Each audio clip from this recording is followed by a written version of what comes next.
So today we will study hyperconjugation. आज हम पढ़ेंगे hyperconjugation which is also called as sigma pi conjugation और इसका दूसरा नाम है, इसको हम no bond resonance भी बोलते हैं और इसे this is also called as Bacon-Nathan effect after the name of the scientist. Baker और नाथन जो थे साइंटिस्ट से जिन्होंने इसको डिस्कवर किया था, तो उसके पीछे इसका नाम ये भी है बेकर-नाथन इफेक्ट।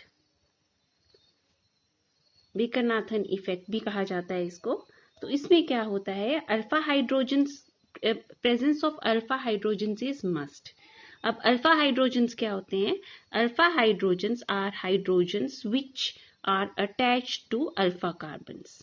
अल्फा हाइड्रोजन्स वो हाइड्रोजन्स हैं जो अल्फा कार्बन्स के साथ अटैच्ड होते हैं and alpha carbons are the carbons which are directly attached to functional groups.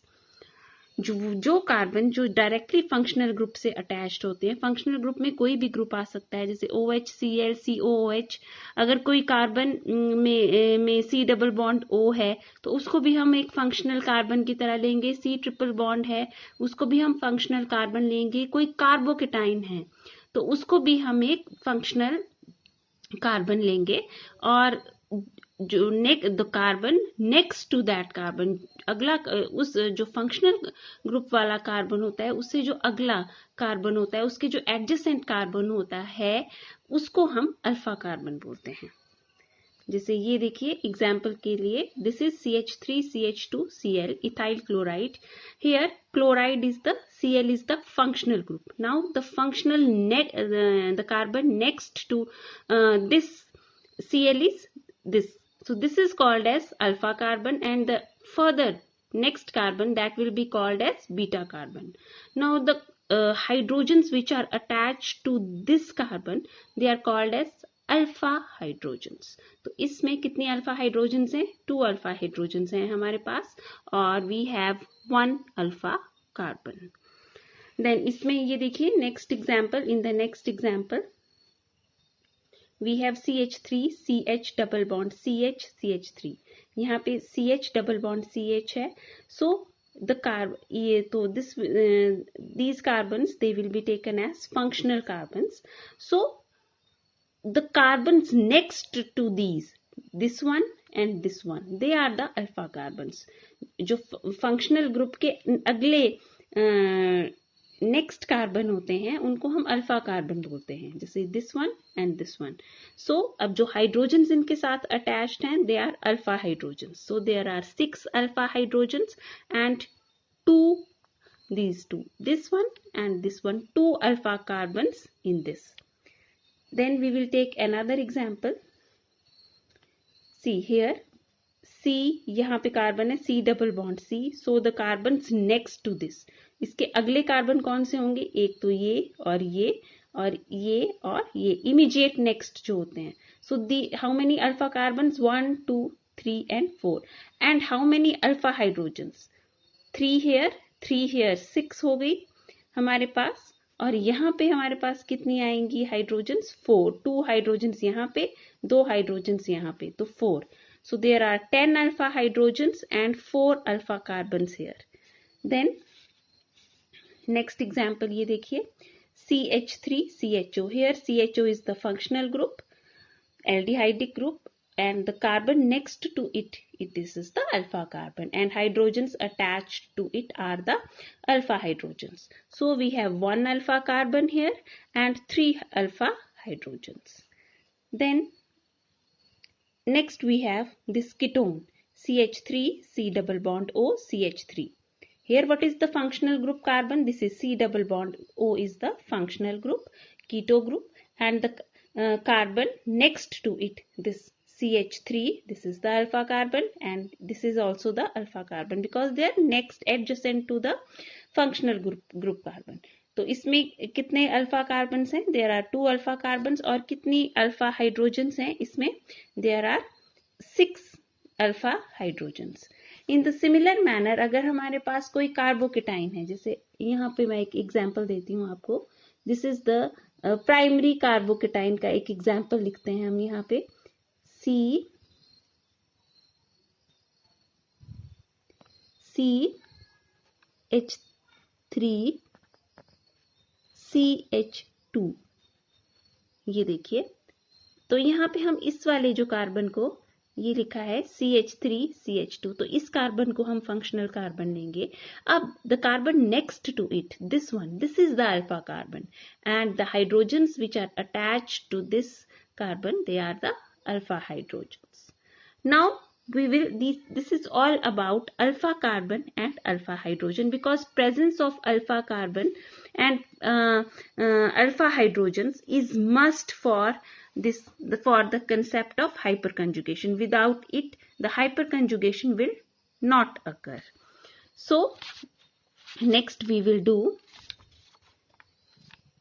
hyperconjugation. What is that hyperconjugation? Hyperconjugation is a kind of resonance, but here it involves delocalization of sigma electrons. This is the kind of resonance which involves delocalization of sigma electrons. इसमें sigma electrons involve होते हैं।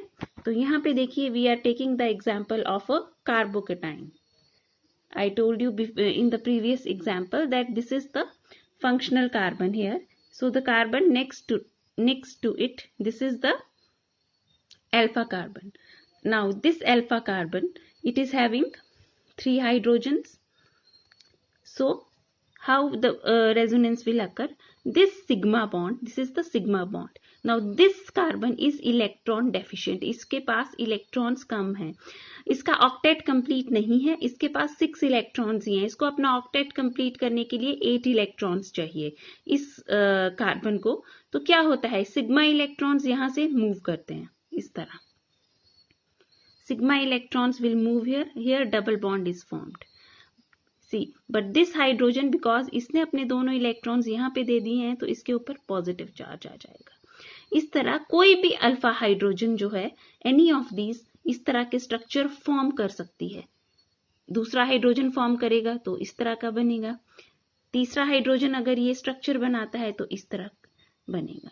सो इसको हम, क्योंकि इसमें देखिए this hydrogen is not, इसका कोई बॉन्ड नहीं है कार्बन के साथ यहाँ पे, जब ये रेजोनेटिंग स्ट्रक्चर बना रहा है, it is not having any bond with carbon, तो it is, that is why इसका नाम, तब इसका नाम नो बॉन्ड रेजोनेंस भी है। I have told you before in the beginning that the name of this concept is also no bond resonance. So this is the reason behind it. इस तरह तो इसके कितने हाइपर कंजुगेटिव स्ट्रक्चर्स पॉसिबल हैं? 1, 2 and 3. 3 alpha hydrogens हैं, so there are 3 hyper conjugative structures possible for this. So now जितनी ज्यादा alpha hydrogens होंगी उतने ज्यादा आपके हाइपर कंजुगेटिव स्ट्रक्चर्स हैं। नेक्स्ट स्ट्रक्चर देखिए, ये हमने सेकेंडरी कार्बोकेटाइन का एग्जांपल लिया है यहाँ पे, CH, CH3, CH3, ये है ये स्ट्रक्चर CH, 1, 2, 3 ही बॉन्ड है यहाँ पे, एक हाइड्रोजन है, ये मिथाइल तभी, तो it means it is deficient in electrons. 2 electrons from here, 2 electrons from here, 2 electrons from hydrogen. There is only 1 hydrogen. तो 6 इसके पास इलेक्ट्रॉन्स हैं, इसको अपना ऑक्टेट कंप्लीट करने के लिए 8 इलेक्ट्रॉन्स चाहिए।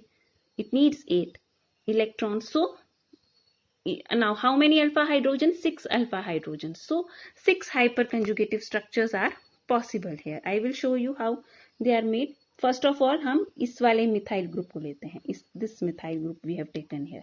ये देखिए यहाँ से सिग्मा इलेक्ट्रॉन्स यहाँ मूव किए, डबल बॉन्ड बना, हाइड्रोजन ने अपने दोनों इलेक्ट्रॉन्स दे दिए हैं, तो it is deficient in electrons, positive charge आ गया इस पे। ये फर्स्ट हाइपर कंजुगेटिव स्ट्रक्चर है ना। अब ये वाली हाइड्रोजन हाइपर कंजुगेशन करेगी, ये देखिए same structure it will form, second structure. अब तीसरी हमारी ये वाली हाइड्रोजन जो है, ये हाइपर कंजुगेशन शो करेगी। तीसरी हाइड्रोजन जो हमारी है, ये हाइपर कंजुगेशन शो करेगी। ये देखिए इस तरह का स्ट्रक्चर बन जाएगा। ये 3 स्ट्रक्चर हो गए। अब हमारा ये जो CH3 है, इसने अपने हाइपर कंजुगेशन को कंप्लीट कर लिया। अब इसकी टर्न है, ये जो दूसरा CH3 अटैच्ड है, नाउ इट्स टर्न। इसके पास भी 3 हाइड्रोजन्स हैं, सो ये भी अपना हाइपर कंजुगेशन करेगी. Here you can see I have drawn this structure again. Here ये वाला स्ट्रक्चर है हमारे पास जिसके हम हाइपर कंजुगेटिव स्ट्रक्चर्स बना रहे हैं. ये देखिए, अब ये पहले हाइड्रोजन आई, ये इसने अपना इलेक्ट्रॉन्स यहाँ दे दिए, यहाँ डबल बॉन्ड बन गया, यहाँ H पॉजिटिव आ गया. ये फोर्थ स्ट्रक्चर है. फिफ्थ स्ट्रक्चर देखिए, दूसरी हाइड्रोजन ये वाली हाइड्रोजन आ जाएगी. अब ये अपना हाइपर कंजुगेटिव स्ट्रक्चर फॉर्म करेगी, फिर इसकी टर्न आएगी, फिर ये सिक्स स्ट्रक्चर ये फॉर्म करेगी. इस तरह, क्योंकि हमारे पास 6 अल्फा हाइड्रोजन्स हैं तो हमारे पास 6 हाइपर कंजुगेटिव स्ट्रक्चर्स बनते हैं. देन नेक्स्ट एग्जाम्पल है, ये देखिए, ये टर्शरी कार्बोकेटाइन है, CH3 CH3 CH3. ये फंक्शनल ग्रुप कार्बन है, C पॉजिटिव. इसके नेक्स्ट जो कार्बन है, मैंने आपको पहले भी बताया है, उसको हम अल्फा कार्बन बोलते हैं. तो ये जो अल्फा कार्बन है, इसके पास हर एक अल्फा कार्बन के पास 3 हाइड्रोजन्स हैं. Each alpha carbon is having 3 hydrogens. So how many hyperconjugative structures are possible? 3 plus 3 6 plus 3 9. Here 9 hyper conjugative structures are possible. So they have let us take this methyl group first. We are taking this, इस methyl group को हम पहले ले रहे हैं. We are taking, so ये देखिए, sigma electrons यहाँ पे मूव किए, डबल बॉन्ड बन गया, H पे पॉजिटिव चार्ज आ गया. और आई टोल्ड यू कि H it will remain like this only. H will without bond. That is why the name is no bond resonance. ये देखिए, this is the first structure. Then this hydrogen it will form the hyperconjugative structure. Then this third hydrogen it is forming the hyperconjugative structure. इस तरह 3 hyperconjugative structures इस methyl ने बना लिए, ये जो सबसे ऊपर है. अब इनमें से या इसमें से हम कोई भी मिथाइल ग्रुप ले सकते हैं और उसका हाइपरकंजुगेटिव स्ट्रक्चर बना सकते हैं. हमने साइड वाला मिथाइल लिया. सो अगेन उसने अपने इलेक्ट्रॉन्स यहाँ पे दे दिए, डबल बॉन्ड यहाँ आ गया, H पॉजिटिव रह गया. This is the fourth structure. Now this hydrogen it will form the next hyperconjugative structure. ये देखिए, fifth structure.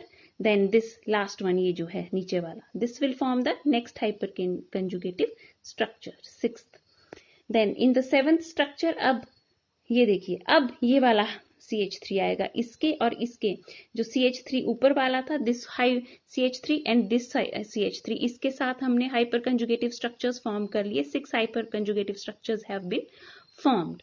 Now it is the turn of this methyl group. This is the first hyperconjugative structure. Hydrogen ने अपने sigma electrons दे दिए, double bond बन गया. ये आ गया आपका सेवंथ स्ट्रक्चर. नाउ ये हाइड्रोजन ने बना लिया, अब इसकी टर्न है. It has formed again this structure, 8th, and this is the last alpha hydrogen. और इसने ये 9th स्ट्रक्चर बना दिया. I hope please practice these hyper conjugative structures. These are very important. You just have to show the movement of your sigma electrons here. और आपको कुछ भी नहीं करना है. So there are 9 hyperconjugative structures possible here because we have 9 alpha hydrogens available. जितनी आपके पास alpha hydrogens की अवेलेबिलिटी होगी, उतने ज्यादा आपके hyperconjugative structures बनेंगे. So we will continue with this topic. Rest I will tell you tomorrow. Thank you.